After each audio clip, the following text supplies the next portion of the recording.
tes 1 2 dicoba tes testing tes. Pakai dulu kan, nggak usah. Oh, cukup. Bingung nanti, bingung. Pada taruh sini bingung. Bismillah. Assalamualaikum warahmatullahi wabarakatuh. Alhamdulillah, alhamdulillahi hamdan katsiran tayyiban mubarakan fi kama yuhibbu rabbuna wa yarda. Wa ashhadu an la ilaha illallah wahdahu la syarika lah. Wa ashhadu anna Muhammadan abduhu wa rasuluh. Ya ayyuhalladzina amanu taqullaha haqqa tuqatih wa la tamutunna illa wa antum muslimun. Amma ba'du, fa inna asdaqal hadisi kitabullah wa khairal hadi hadi Muhammadin sallallahu alaihi wasallam wa syarral umuri muhdatsatuha wa kulla muhdatsatin bid'ah wa kulla bid'atin dalalah wa kulla dalalatin finnar. Ikhwan wa akhwati fillah, bapak-bapak, ibu-ibu, kaum muslimin dan muslimah, jamaah salat maghrib Masjid Mujahidin yang semoga dimuliakan oleh Allah subhanahu wa ta'ala, kepada segenap pengurus baik yayasan maupun takmir Masjid Mujahidin yang semoga dirahmati oleh Allah subhanahu wa ta'ala. Tidak ada kata yang patut kita ucapkan di malam hari ini selain rasa syukur kita kepada Allah tabaraka wa ta'ala atas segala karunia nikmat yang telah Allah berikan kepada kita, sehingga kita dipertemukan kembali di salah satu rumah Allah dari sekian banyak rumah-rumah Allah yang ada di muka bumi ini, yaitu Masjid Mujahidin, di dalam rangka melaksanakan perintah Allah subhanahu wa ta'ala. Diawali dengan salat maghrib berjamaah, dilanjutkan dengan talabul ilmi, dan berakhir dengan melaksanakan berakhir dengan pelaksanaan salat isya yang dilakukan secara berjamaah pula. Semoga rangkaian amal ibadah yang kita lakukan khususnya pada malam hari ini semuanya tercatat di sisi Allah sebagai pemberat timbangan amal kebajikan kita kelak di yaumil qiyamah. Bapak ibu kaum muslimin dan muslimah rahimani wa rahimakumullah, malam hari ini topik yang akan kita bahas masih terkait dengan ensiklopedia adab, masih seputar tentang masalah-masalah adab. Jika pada pertemuan yang lalu kita telah menuntaskan tentang adab berwudu sesuai sunnah, dan itu sudah kita tuntaskan, wudhu sesuai sunnah, maka pada malam hari ini saya akan menyampaikan tentang adab bersiwak, memakai siwak sesuai sunnah Nabi sallallahu alaihi wasallam. Namun sebelum materi ini berjalan lebih jauh, maka ada satu hal yang perlu Bapak Ibu ketahui, bahwasanya jadwal saya di Masjid Mujahidin Mojokerto ini, yang biasanya di Senin yang ketiga ba'da maghrib pada setiap bulannya, qadarallah ternyata berubah, yaitu di Senin yang keempat.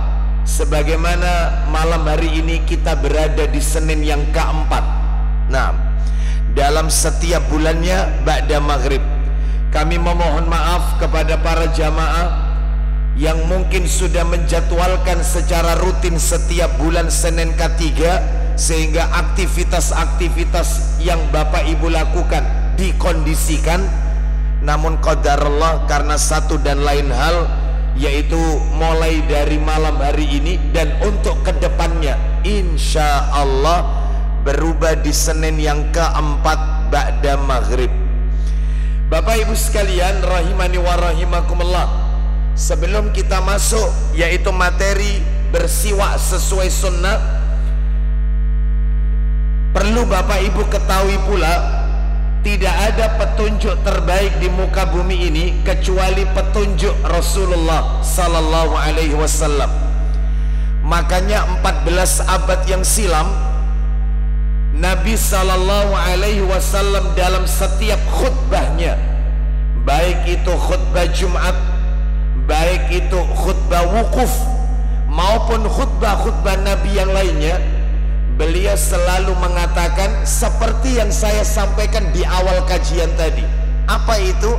Nabi sallallahu alaihi wasallam menyampaikan, fa inna asdaqal hadisi kitabullah. Artinya, sebenar-benar perkataan adalah perkataan Allah di dalam kitabullah Al-Quran. Wa khairal hadi hadi Muhammad sallallahu alaihi wasallam. Dan sebaik-baik petunjuk adalah petunjuk Nabi Muhammad sallallahu alaihi wasallam. Sehingga wajib bagi kita untuk meneladani beliau, karena beliau adalah sang uswatun terbaik di muka bumi ini. Allah berfirman, laqad kana lakum fi rasulillahi uswatun hasanah. Sungguh telah ada pada diri Rasulullah itu pemberi contoh terbaik. Tidak ada pemberi contoh terbaik di muka bumi ini kecuali baginda Rasul sallallahu alaihi wasallam. Makanya dalam semua hal dalam kehidupan kita wajib menjadikan Rasul sebagai figur, baik dari masalah akidah, masalah ibadah, masalah muamalah, sampai pada masalah-masalah yang mungkin tanda kutip dianggap remeh oleh kaum muslimin, itu pun wajib mengikuti jejak Nabi sallallahu alaihi wasallam, mentaati, mengikuti jejak Nabi sallallahu alaihi wasallam. Kita bisa lihat dalilnya misalnya, yaitu di dalam hadis riwayat Bukhari, di mana Nabi sallallahu alaihi wasallam bersabda, kullu ummati yadkhulunal jannah. Setiap umatku pasti masuk surga, kata Nabi. Lalu kemudian Nabi melanjutkan, illa man aba, kecuali orang yang enggan. Qila, seseorang bertanya kepada Nabi, wa man ya'ba ya Rasulullah, siapakah orang yang enggan itu wahai Rasulullah? Qal, Nabi menjawab, man ata'ani dakhalal jannah wa man asani faqad aba. Siapa yang mentaatiku, mengikuti jalan hidupku, maka itulah orang yang masuk surga. Dan siapa yang tidak mentaatiku alias mendurhakaiku, itulah orang yang enggan. Bahkan kalau kita lihat dalam hadis yang lain, dengan tegas Nabi bersabda, faman raghiba an sunnati falaysa minni.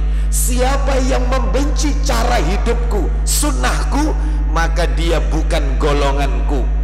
Makanya mau ndak mau Bapak Ibu, mau ndak mau, ketika seseorang itu mengucapkan kalimat syahadat, terutama syahadat yang nomor 2 yang disebut dengan syahadat Rasul, persaksian seorang hamba atas kerasulan Nabi Muhammad sallallahu alaihi wasallam, yaitu bacaan wa asyhadu anna Muhammadar Rasulullah, aku bersaksi bahwasanya Nabi Muhammad utusan Allah. Mau ndak mau wajib mengikuti, menjadikan Rasul sebagai suri tauladan dalam hidupnya. Nah, salah satunya yang harus kita teladani dari sunnah beliau adalah yang kita bahas pada malam hari ini, sunnah bersiwak. Bersiwak sesuai sunnah Nabi sallallahu alaihi wasallam, memakai siwak sesuai sunnah Nabi sallallahu alaihi wasallam. Baik Bapak Ibu rahimani wa rahimakumullah, bahkan ada di dalam salah satu firman Allah di dalam Al-Quran, kita kalau dengar ayatnya kita akan kaget. Allah katakan di dalam Al-Quran itu, surat An-Nisa ya, surat yang keempat ayat 80. Apa kata Allah Azza wa Jal? Mayyuti'ir rasul faqad ata Allah. Artinya barang siapa yang mengikuti Rasul, otomatis sama dengan mengikuti, mentaati Allah. Perhatikan, ayatnya tidak mengatakan mayyuti'illaha faqad ata'a rasul, siapa yang mentaati Allah otomatis mentaati Rasul. Enggak, ayatnya enggak bilang begitu.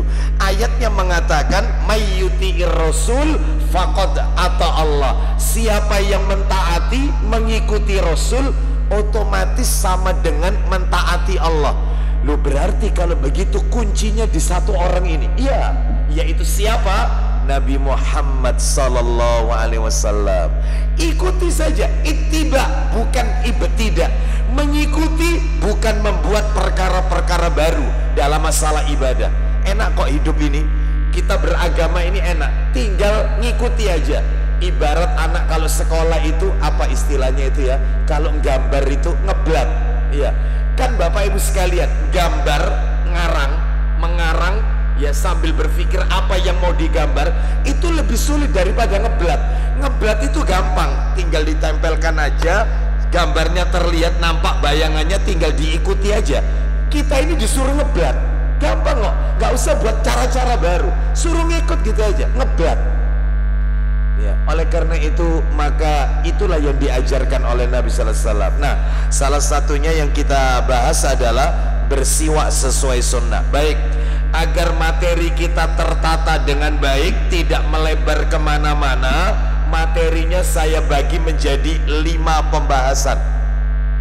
5 pembahasan tentang siwak. Apa itu? Yang pertama yang akan kita bahas, definisi siwak. Apa sih siwak itu? Apakah siwak itu harus kayu arak? Ya.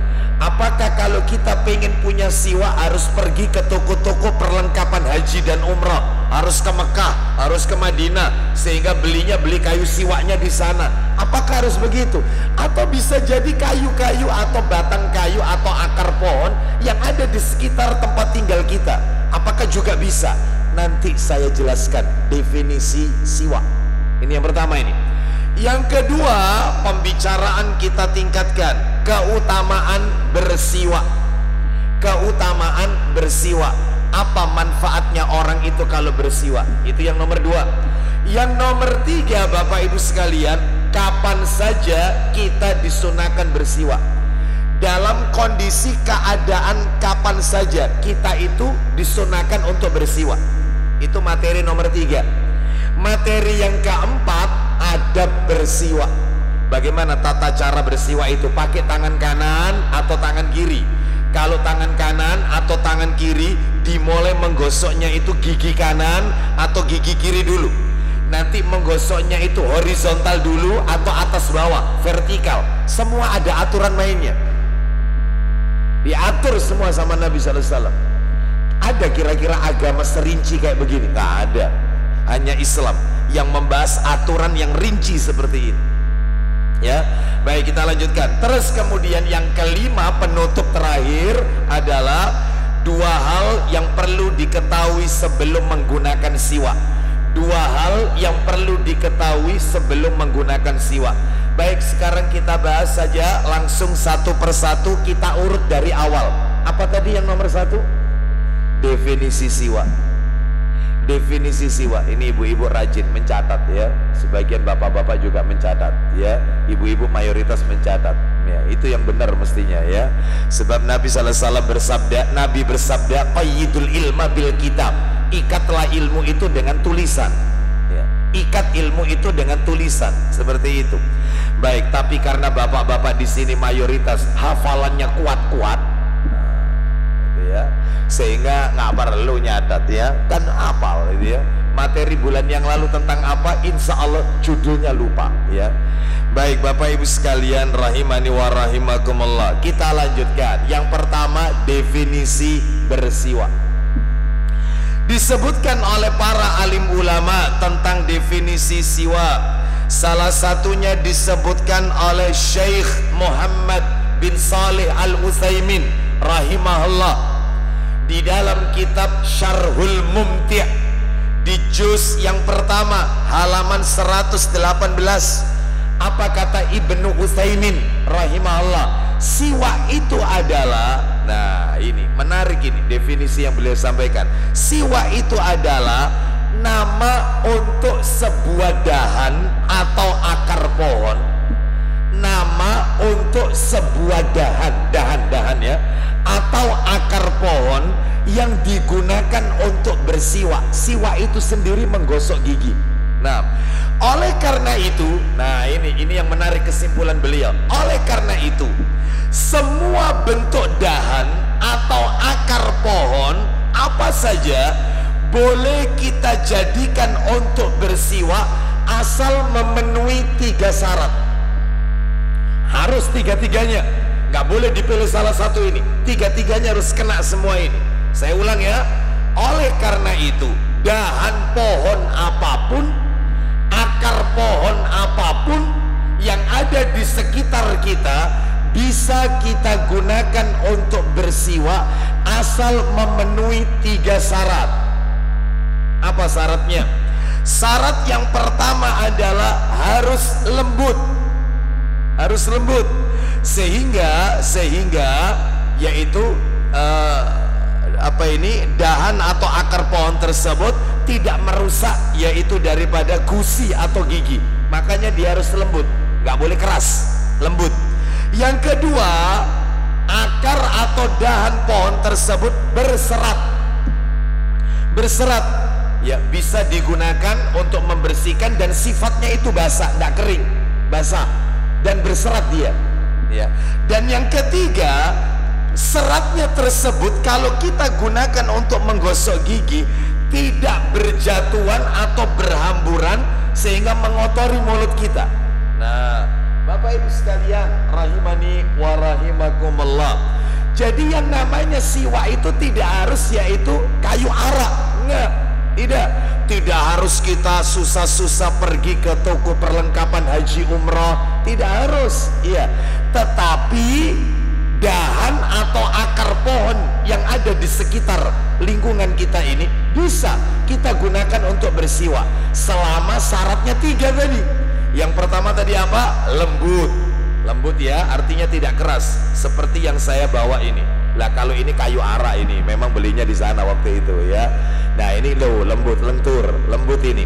Yang kedua yaitu berserat. Jadi ini kulitnya kalau kita kupas atau kita gigit pakai gigi kita kulitnya, atau kemudian pakai pisau dicacah, nah sampai dijadikan kayak sikat gigi. Nah itu berserat, ini berserat dan dia basah. Memang kalau kita tekan sedikit seperti agak basah ya.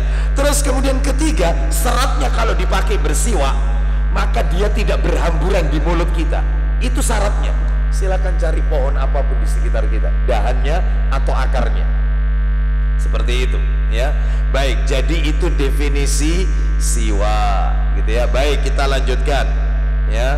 Sekarang yang nomor 2 Bapak Ibu sekalian, dan tentunya siwak ini boleh dibersihkan. Jadi kalau sudah dipakai sekali, 2 kali atau 3 kali pakailah paling tidak, maka dia dipotong ya, lalu kemudian dicacah lagi, digunakan sisanya, terus begitu, potong lagi terus. Jangan kemudian sampai ya sampai nggak karu-karuan ya, tetap masih ditaruh di saku, sedangkan ini jeprak-jeprak, ya Allah, jorok. Makanya orang nggak mau mengikuti sunnah. Kok jorok gitu ya? Itu kan bekasnya gigi, bekasnya karang gigi, bekasnya sisa makanan yang melekat di gigi, kan bau itu dan seterusnya. Kok ditaruh gitu ya? Kok nggak dibersihkan? Makanya boleh dibersihkan Iya, makanya orang itu kadang-kadang nggak mau mengikuti sunnah karena salah orang yang memakainya. Nah, seperti makan berjamaah, Nabi kan bilang, fajtami'u ala ta'amikum wa dzkurusmallahi alaih yubarak lakum fi. Berkumpullah pada makanan kalian, sebutlah nama Allah, Allah akan turunkan barokah. Ini meja makan, suami di sini, istri di depan kita, anak-anak samping kanan samping kiri kita, tetap di satu meja makan, piringnya sendiri-sendiri, nggak barokah. Nah, yang namanya barokah itu satu nampan, satu tempat dipakai rame-rame. Lah kalau kita lihat di beberapa pondok pesantren, memang jujur saya sendiri juga lihat di beberapa pondok pesantren, nggak saya sebut nama pondoknya, saya lihat kesannya jorok memang. Semua lauk pauk ditumplek-blek jadi satu, diurap semuanya terus. Nah, jorok, sehingga makanya orang nggak mau. Tapi lihat di Madinah, saya perhatikan aja cara mereka orang-orang Arab itu ketika makan berjamaah. Saya perhatikan aja, bagus, enak. Piringnya sendiri, satu nampan tetap untuk 3 orang. Bahkan ada hitungannya, kata Nabi. Itu ada hadisnya itu. Kalau yang makan 3 orang, mohon maaf, kalau yang makan 2 orang, lauk pauknya itu cukup untuk 3 orang. Kalau yang makan 3 orang, lauk pauknya cukup untuk 5 orang. Itu ada hitungannya itu. Saya perhatikan aja, jadi nasi disendirikan karena yang makan itu 3 orang, lauk pauknya itu untuk 5 orang. Tapi nasi disendirikan, lauk pauk mangkoknya sendiri, tempatnya sendiri. Nah, mereka tetap makan di piring yang sama. Ketika mereka ingin mengambil kuah atau lauk apa, tinggal mengambil pakai sendok, ditaruh, kemudian mereka pakai makan nasi. Nanti ngambil apa lagi? Tidak dicampur blek, semuanya diurap jadi satu. Jorok. Makanya suami istri itu makan berdua, oh itu barokah itu. Berdua, berarti kalau berdua lauknya 3, mencukupi 3 orang. Terus suami yaitu menyuapi istrinya, Masya Allah. Ya, itu kalau istrinya lebih dari 1, Masya Allah. Satu. Luar biasa ini. Ini sunnah yang sudah mulai punah Bapak Ibu sekalian ya. Kita lanjutkan, itu nanti ada materi tersendiri ya. Nanti ibu-ibu komplain soalnya. Kita lanjutkan. Jadi yang pertama itu definisi siwak. Sudah kita lewati ya definisinya, sudah jelas semua. Sekarang kita akan masuk yaitu yang kedua. Yang kedua adalah keistimewaan siwak. Apa sih istimewanya ini, siwak ini? Istimewanya ini, yang pertama keistimewaan siwak. Pelakunya, artinya pelakunya ini orang yang memakai siwak diridhoi oleh Allah Subhanahu wa taala, mendapatkan ridho dari Allah Azza wa Jalla. Mana dalilnya? Kitabnya tidak saya bawa, maaf. An-Nasai, bagi Bapak Ibu yang pernah mendownload yaitu 9 kitab ya hadis. Nah, maka nanti Bapak Ibu tinggal memasukkan saja. Nah, jadi nah seperti ini tinggal dimasukkan saja nomornya. An-Nasai nomor 5, ditulis nomor 5. Setelah itu dicari An-Nasai. Nah ini An-Nasai ini. Nah sudah kita lihat di sini. Nah ini muncul. Nah ini perawinya nanti rijal-rijalnya yang meriwayatkan ini ada di sini. Tahun lahirnya kapan, keluar semua. Lalu kemudian ini juga bisa dikopi, diprint dan diperbanyak. Nah sanad-sanadnya keluar semua. Saya bacakan. An-Nasai nomor 5 bersumber dari dari sahabiah ya, Aisyah radhiyallahu anhuma. Dia berkata, aku mendengar Rasulullah sallallahu alaihi wasallam bersabda, as-siwaku madharatun lil fami mardatun lirabbi. Artinya bersiwak mendatangkan wewangian mulut. Bersiwak itu bisa membersihkan mulut, menimbulkan mulut jadi wangi dan mendapatkan ridho dari Allah. Orang pakai siwak itu diridhoi oleh Allah. Sedangkan orang hidup itu kan butuh ridhonya Allah. Mungkin Bapak Ibu bertanya dalam hati, Ustadz ada nggak amalan yang lain supaya kita diridhoi oleh Allah? Ada. Amalan-amalan yang mendatangkan ridho Allah. Apa itu contohnya? Di antaranya ya, yang pertama nih, amalan yang mendatangkan ridhonya Allah, birrul walidain, berbakti kepada kedua orang tua, itu mendatangkan ridha Allah. Apa katanya Abdullah bin Umar radhiyallahu anhuma? Ini bisa kita lihat dalam kitab Adabul Mufrad, hadis nomor 4. Apa kata beliau? Ridha Rabbi fi ridhal walid, wa sakhatur Rabbi fi sakhatil walid. Ridhonya Rabb Allah Azza wa Jal bergantung dari ridhonya orang tua. Murka Allah bergantung dari murka orang tua. Jadi kalau orang tua itu sudah tidak ridho, maka tidak akan pernah Allah menurunkan ridhonya. Seperti itu ya. Nah, jadi kalau ingin mendapatkan ridho dari Allah, bakti sama orang tua. Itu yang pertama. Yang kedua, amalan yang lain yang mendatangkan ridho. Ini kita kembangkan dikit ya, untuk nambah ilmu saja. Yang kedua adalah mengikuti jejaknya para sahabat Nabi ridwanullah alaihim ajmain. Mana dalilnya? Dalilnya di dalam Al-Quran Bapak Ibu sekalian. Suratnya surat nomor 9. Coba dicarikan surat nomor 9 At-Taubah, ayatnya ayat 100. At-Taubah ayat 100. Was-sabiqunal awwaluna minal muhajirina wal ansari walladzina ittaba'uhum bi ihsan radhiyallahu anhum wa radu'an. Silakan baca Ustaz. Ayat 100. Ya, ayat 100. Silakan. Ketemu? Enggak ketemu? Baik, saya bacakan aja. 100. Ya, silakan dibaca. Ayat 100. Ya. Dan orang-orang yang terdahulu. Ayo. Dan orang-orang yang terdahulu lagi yang pertama-tama masuk Islam Di antara dari golongan muhajirin dan ansor. Stop. Orang-orang yang pertama-tama masuk Islam dari kalangan muhajirin. Siapa muhajirin? Sahabat Nabi yang ada di Mekah. Dan orang-orang ansar. Siapa ansar? Sahabat Nabi yang ada di kota Madinah. Lanjut poinnya sekarang. Dan orang-orang yang mengikuti mereka dengan baik. Stop, itu poinnya. Dan orang-orang yang mengikuti muhajirin dan ansar dengan baik, maka Allah ridho kepada mereka. loh, Allah ridho kepada mereka. Dan mereka pun ridho kepada Allah. orang yang mengikuti jejaknya para sahabat. Ustaz, apa janjinya Allah nanti di hari kiamat? Dan Allah menyediakan bagi mereka surga-surga Yang mengalir sungai-sungai di dalamnya. bagaimana keadaan mereka di surga?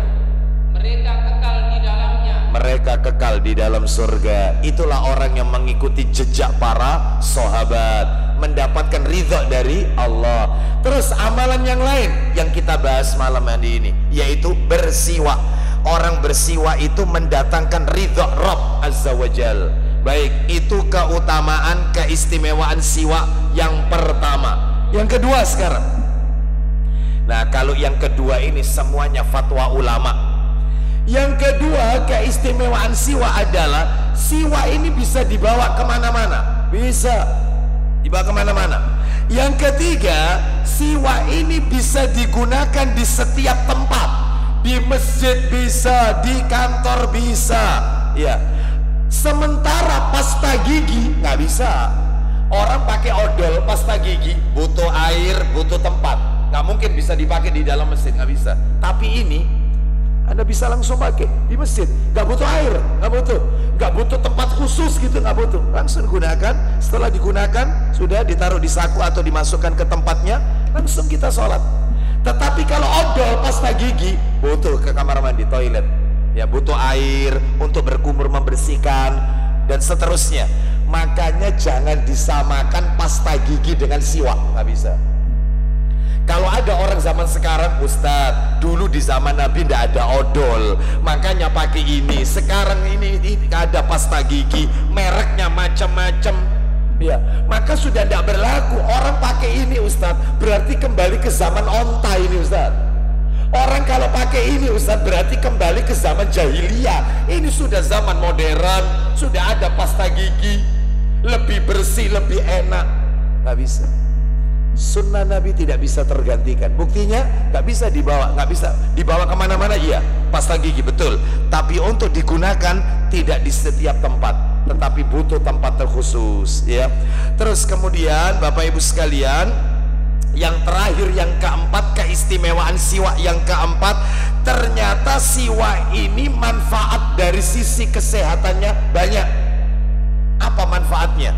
saya bacakan fatwanya Al-Imam Ibnul Qayyim Al-Jauziyah rahimahullah di dalam kitabnya Tibbun Nabawi, pengobatan ala Nabi. Nah, apa kata Ibnul Qayyim Al-Jauziyah rahimahullah? Siwak ini ternyata manfaatnya: 1, membersihkan gigi; 2, memperkuat akar gigi; 3, melemaskan lidah. Orang yang baca Qur'annya kaku pakai siwak, maka akan lemas itu lidahnya. Nah, pakai siwak, karena siwak ini ada cairannya, kayu ini ada cairannya di dalam. Nah, itu yang bikin melemaskan lidah. Terus kemudian mencegah gigi keropos, mengharumkan mulut, menjernihkan otak karena cairannya, ya.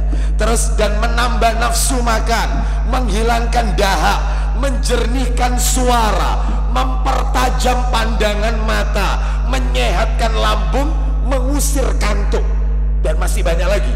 Kata Al-Imam Ibnu Qayyim Al-Jauziyah rahimahullah dalam kitabnya Tibbun Nabawi. Ya, silakan dimiliki Bapak Ibu sekalian. Buku itu sudah diterjemahkan dalam bahasa Indonesia. Saya bawa, kalau nggak salah ada di mobil. Saya bawa Tibbun Nabawi, cara pengobatan ala Nabi, dan itu disesuaikan dengan abjad huruf hijaiyah. Misalnya alif itu pengobatan yang pakai huruf alif itu apa saja? Banyak, ya. Salah satunya yang pernah saya coba betul-betul terbukti adalah selain habatus sauda, ya. Selain itu, kalau itu jelas madu dan yang lainnya. Ada salah satunya itu adalah yaitu dengan ini, apa ini?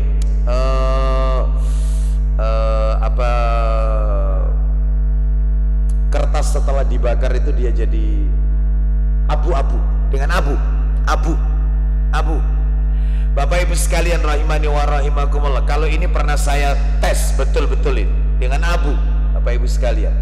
Nah, diantaranya caranya adalah yaitu pada satu saat qadarullah, yaitu putra saya jatuh, lalu kemudian kakinya berdarah. Iya, istri saya bingung sudah lihat darah yang begitu banyak. Iya, lalu kemudian saya suruh yaitu untuk membakar apapun, kertas atau apapun, yang penting jadi abu. Begitu dibakar, lalu kemudian abu saya pegang, saya tutupkan ke luka itu. Nangis memang, nangis. Saya tutupkan terus, ya. Wong lukanya itu menganga betul, ya. Makanya ibunya nggak tega untuk ngelihat. Tak tutup betul. Sudah. Setelah itu kemudian tetap tak bawa ke rumah sakit. Tetap Siti Khadijah sepanjang. Begitu sampai di rumah sakit Siti Khadijah, dibersihkan kakinya, darahnya sama hitam-hitam itu karena debu itu tadi, abu tadi itu dibersihkan. Katanya dokter, ini tidak perlu dijahitin, tidak usah dijahit, karena ini cukup saya kasih obat anti nyeri aja, sama ini macam-macam. Ini kenapa kok hitam, ini kenapa? Ini ya, saya kasih abu. Loh, memangnya kenapa Pak Ustadz kok dikasih abu? Nah, ilmu masuk. Karena Nabi SAW pernah mengajarkan seperti ini. Nabi menyuruh Ali bin Abi Thalib pada saat gusinya berdarah. Nabi menyuruh kepada Fatimah putrinya, ambilkan sesuatu yang bisa cepat untuk dibakar dan bisa jadi abu. Akhirnya ada tikar kering dibakar oleh Fatimah, diambil abunya oleh Nabi, ditutupkan ke gusi yang berdarah tadi oleh Nabi, ditutupkan.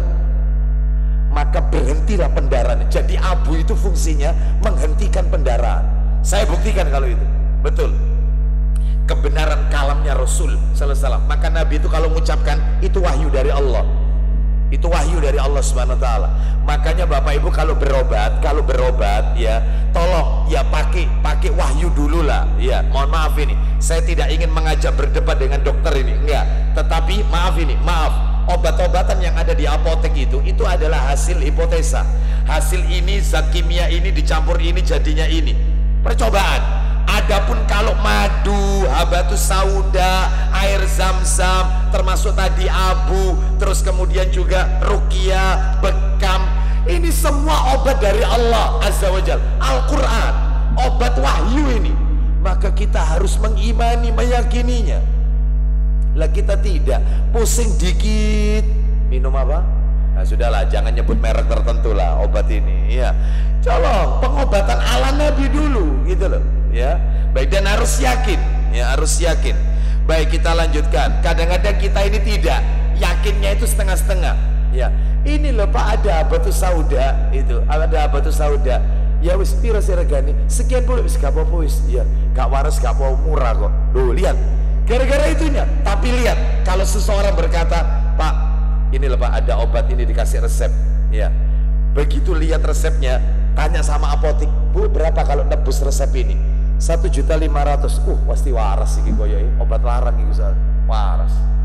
Sehat, insya Allah sehat. Kenapa dengan obat-obatan yang hasil hipotesa kita lebih yakin, dengan obat Al-Quran kita nggak yakin? Ya, apalagi sekarang ada apa itu kustu ya, Al-Kus ya, itu apa kayu apa itu?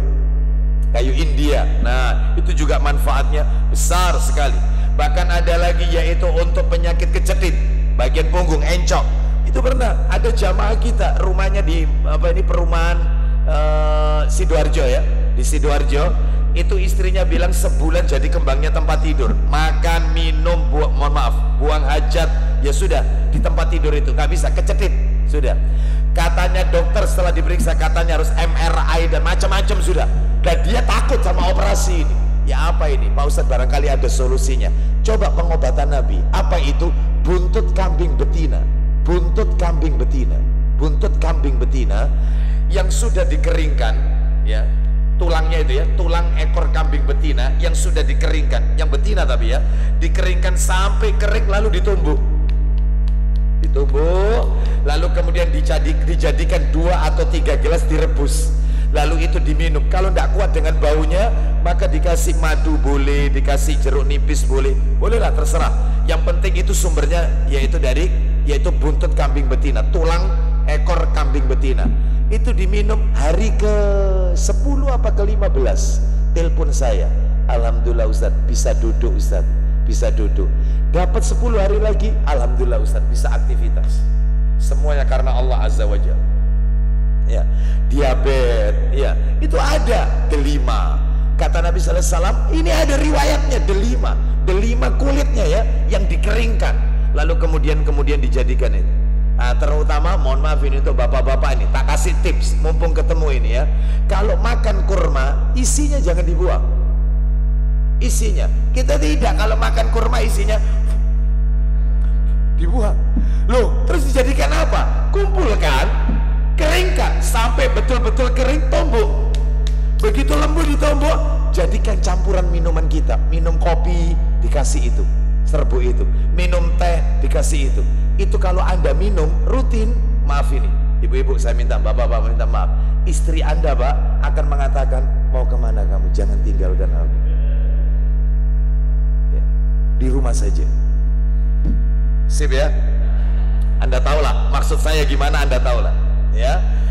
Itu dipraktekkan ya. Jadi banyak obat itu sebenarnya ya. Jadi ini yang diajarkan oleh Nabi SAW. Kita lanjutkan Bapak Ibu, itu tadi keistimewaan siwak.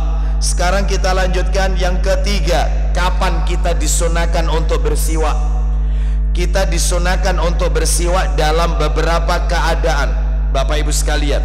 Kapan saja? Yang pertama, ketika akan melakukan sholat, saat akan mengerjakan sholat itu bersiwak. Dalilnya buka Sahih Muslim, buka Sahih Muslim nomornya 198, Sahih Muslim nomor 198. Setelah itu jangan ditutup setelah itu, karena nanti nomornya berdekatan semua.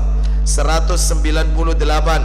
An Abi Hurairah radhiyallahu anin Nabi sallallahu alaihi wasallam, laula an asyqa ala ummati aw ala nasi la amartuhum bisiwaki ma'a kulli salatin. Silakan.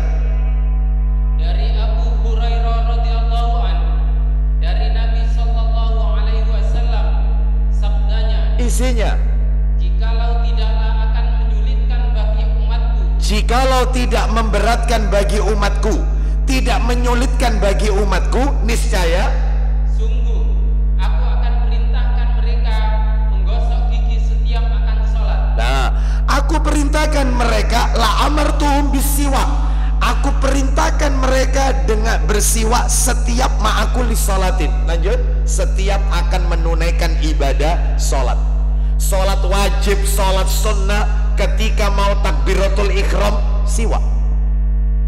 Bayangkan Bapak Ibu sekalian, berarti dalam sehari kita itu bersiwak banyak sekali Ustadz. Iya, makanya Nabi bilang, andai kata tidak memberatkan umatku. Nabi khawatir kalau itu memberatkan umatnya. Andai kata tidak memberatkan, maka setiap mau sholat kusuruh dia untuk siwak, kusuruh umatku untuk bersiwak.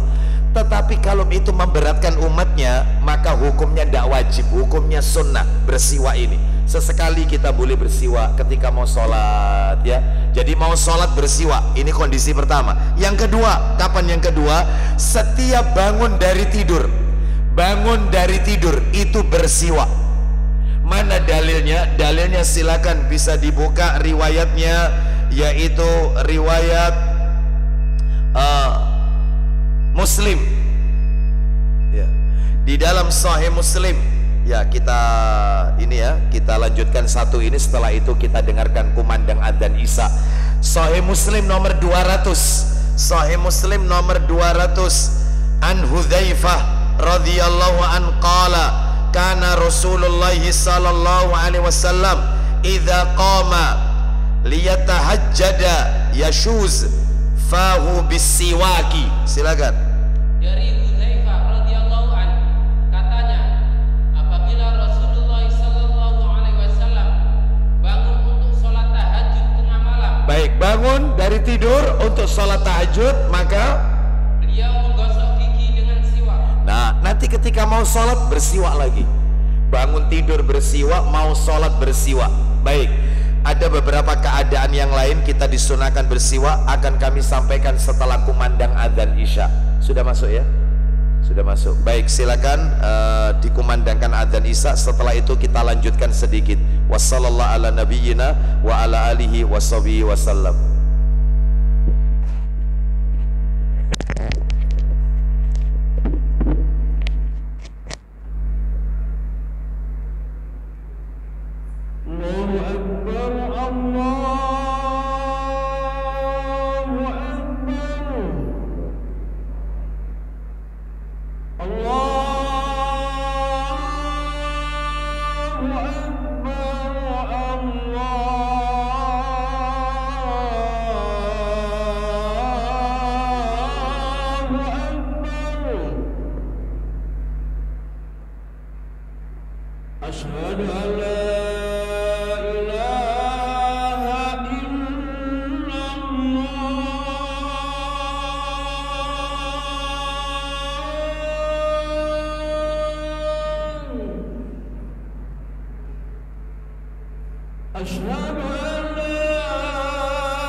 katsiran thayyiban mubarakan fi. Amma ba'd. Bapak Ibu sekalian rahimani wa rahimakumullah, kita lanjutkan kapan kita disunahkan untuk bersiwak yang nomor 3 sekarang, yaitu setiap akan berangkat menunaikan sholat Jumat. Setiap akan berangkat menunaikan sholat Jumat. Mana dalilnya? Dalilnya bisa kita lihat, yaitu di dalam hadis riwayat Bukhari, dalam kitab Sahih Bukhari nomornya 474, Bukhari 474, dari sahabat Abu Sa'id Al-Khudri radhiyallahu an Abi Sa'idin radhiyallahu an qala ashhadu ala Rasulillahi sallallahu alaihi wasallam qala al-ghuslu yaumal jum'ati wajibun ala kulli mukhtalimin wa an yastanna wa ay yamassa tiban in wajada. Silakan. Au kama qala Nabi sallallahu alaihi wasallam. Dari Abu Sa'id radhiyallahu anhu mengatakan bahwa dia menyaksikan Rasulullah sallallahu alaihi wasallam bersabda, mandi hari Jumat adalah wajib atas setiap orang dewasa. Mandi hari Jumat itu wajib bagi setiap kaum muslimin. Lanjut. Begitu juga gosok gigi. Gosok gigi, bersiwak ya. Terus? Dan memakai harum-haruman. Baik, memakai harum-haruman. Baik, terus? Selesai sampai di situ ya. Kita lanjutkan sekarang kapan kita disunahkan untuk bersiwak yang nomor berapa ini? 4. Yang keempat, setiap masuk ke dalam rumah. Setiap kita masuk ke dalam rumah, tidak mungkin kita tidak pernah keluar atau masuk rumah. Tentunya kita selalu keluar rumah dan masuk rumah.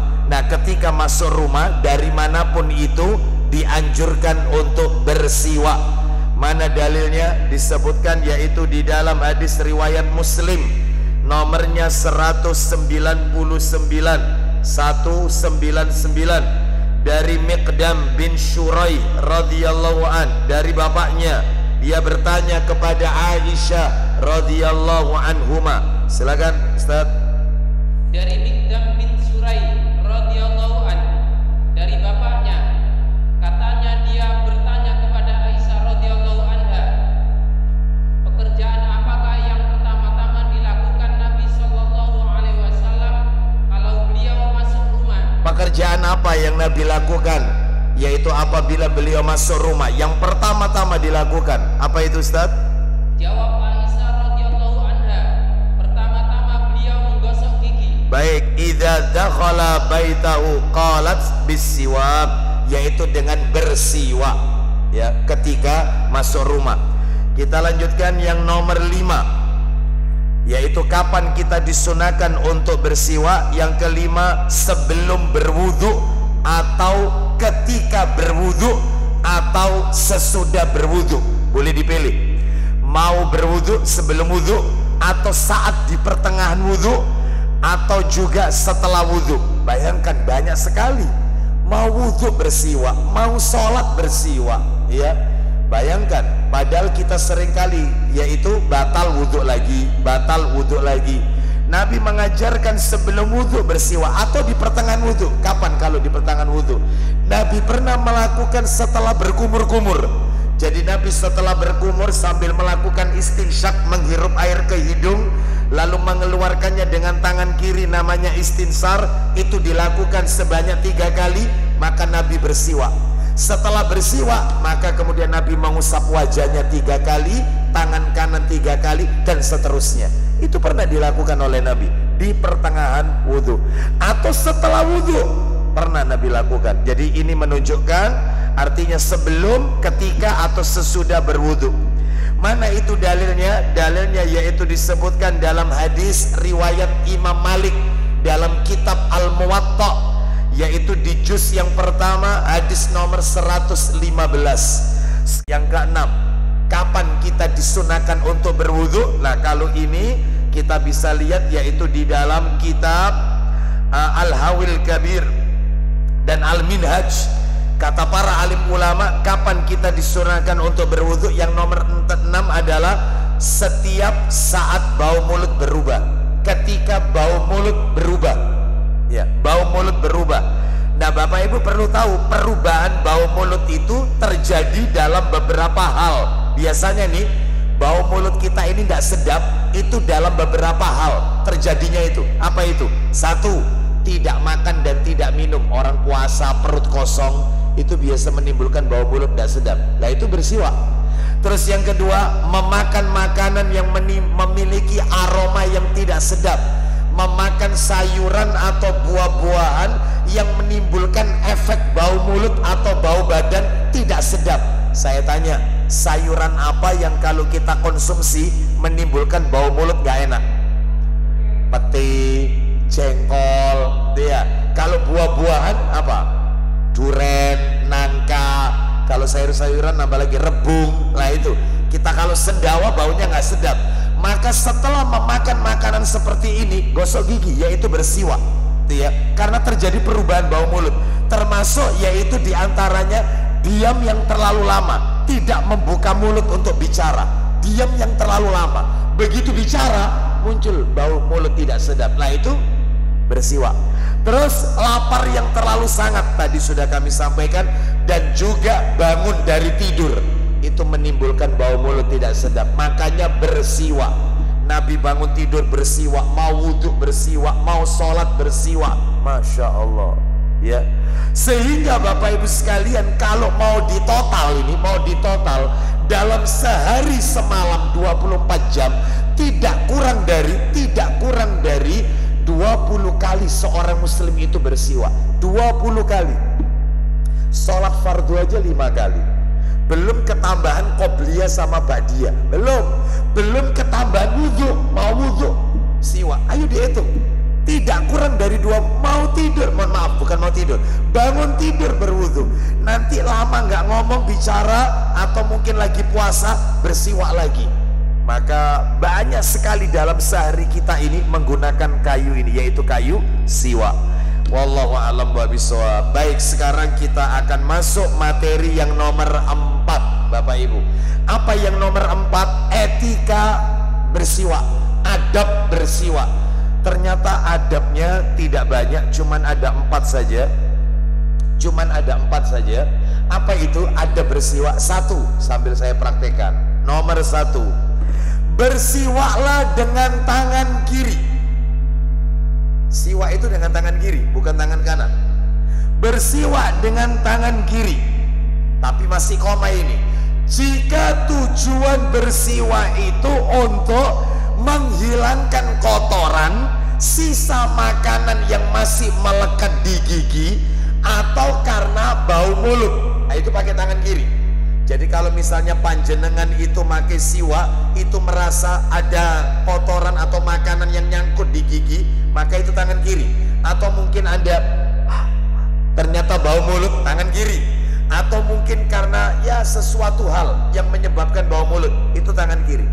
Tetapi kalau, lah ini ada lanjutannya, kalau tidak bau mulut, tidak ada satupun makanan yang menyangkut di gigi atau kotoran yang melekat di gigi, ya, Anda hanya ingin ya supaya mulut ini tetap segar terus, ya, padahal nggak bau mulutnya itu, nggak bau, ya, maka bukan tangan kiri pakainya, tangan kanan.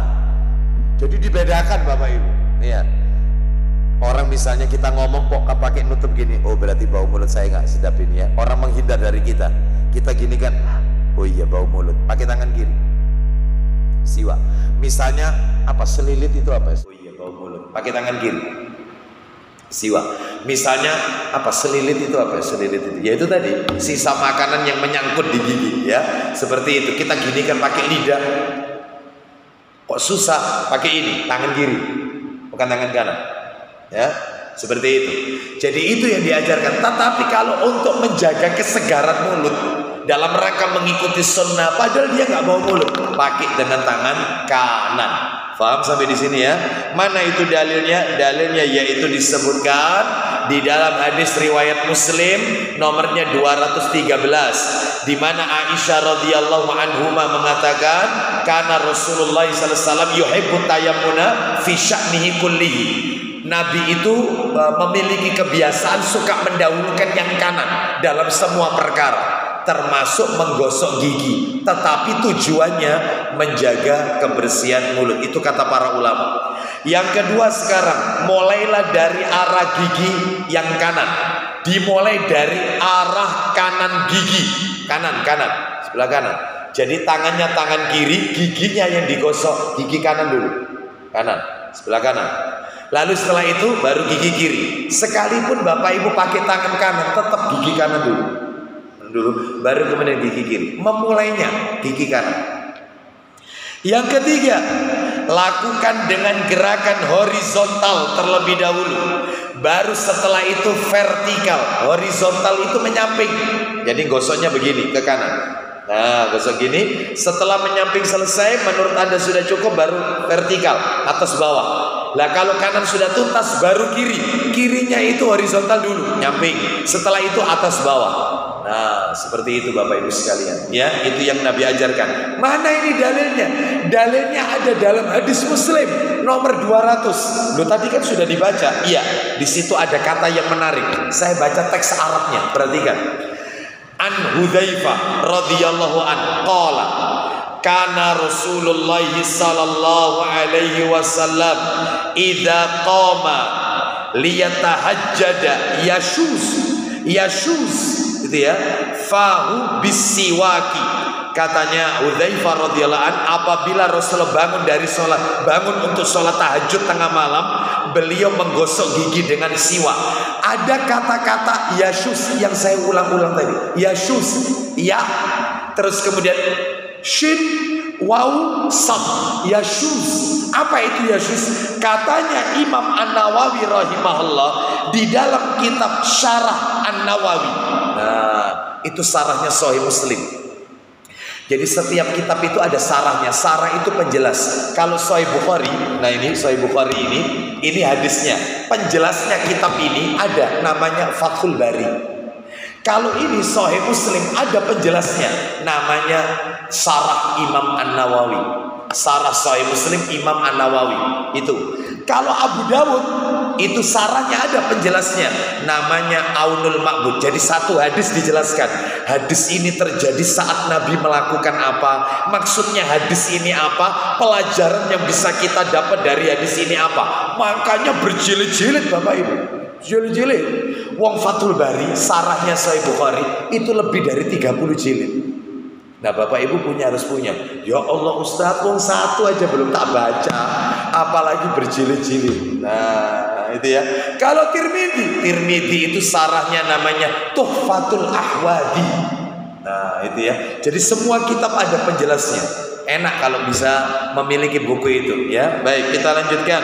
Nah itu maksudnya yashuz itu adalah kata Imam An-Nawawi menggosok gigi dengan horizontal. Yashuz itu horizontal. Kita lanjutkan. Yang keempat terakhir, disunahkan memberikan siwak kepada orang yang lebih tua lebih dahulu. Jadi pernah terjadi di depan Nabi ada dua orang. Salah satunya adalah orang yang lebih tua. Ya, ini riwayatnya Abu Dawud nomor 50. Hadis Abu Dawud nomor 50. Sebentar ya, saya carikan di sini aja. Ya, yang sudah kita downloadin. Sebentar, hadis Abu Dawud Bapak Ibu. Nah ini, hadis Abu Dawud ya. Mohon maaf ya, ensiklopedia hadis ya, 9 kitab hadis. Kita taruh langsung nomor 50, cantumkan, langsung cari Abu Dawud. Nah ini ketemu hadisnya. Nah ketemu hadisnya ini. Saya bacakan yaitu dari sahabat, dari Aisyah radhiyallahu anhuma. Dia berkata, Rasulullah sallallahu alaihi wasallam bersiwak sementara di sisi beliau ada dua orang laki-laki, yang satu lebih tua daripada yang lain. Maka Allah mewahyukan kepada beliau, Allah berfirman kepada Nabi tentang keutamaan bersiwak, untuk memberikan siwak kepada orang yang lebih tua dari keduanya. Ya, jadi Nabi caranya adalah kalau kita pegang siwak, di depan kita ada dua orang, satunya lebih tua, maka berikan siwak kita. Caranya kita potong saja, sisanya yang belum terpakai kita potong, kita berikan. kita berikan kepada orang tua tersebut. Jangan yang bekas kita pakai, jangan ya. Yang belum kita pakai kita potong, kita berikan yang lebih tua. Itu sunnahnya. Wallahu a'lam wa bishawab. Terakhir penutup materi yang nomor 5. Materi yang nomor 5 apa tadi?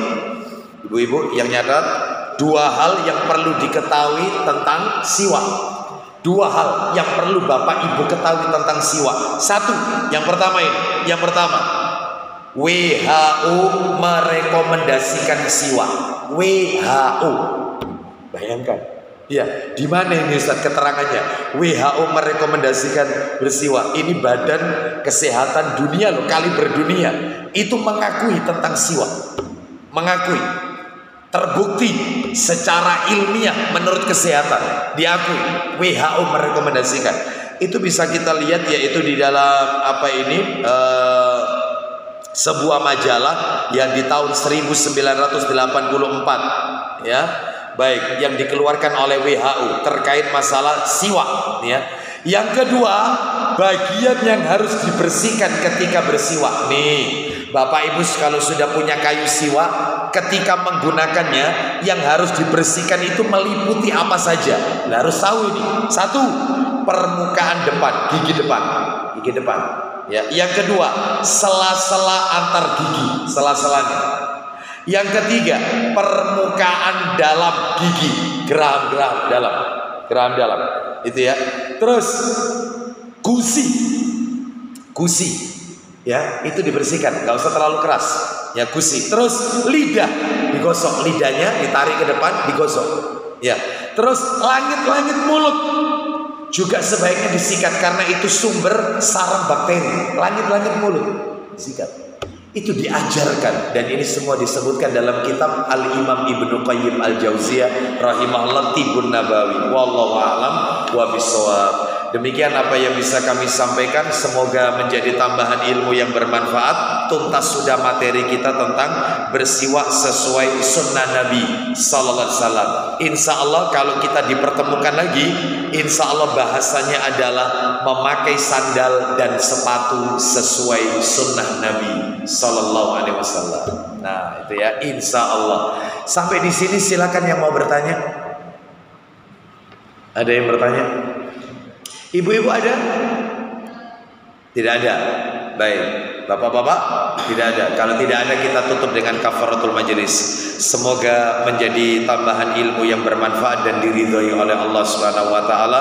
Semoga kita dijadikan orang-orang yang istiqomah mengikuti sunnah Nabi sallallahu alaihi wasallam. Kita akhiri wassallallahu ala nabiyyina wa ala alihi washabihi wasallam. Subhanakallahumma wa bihamdika asyhadu an la ilaha illallah.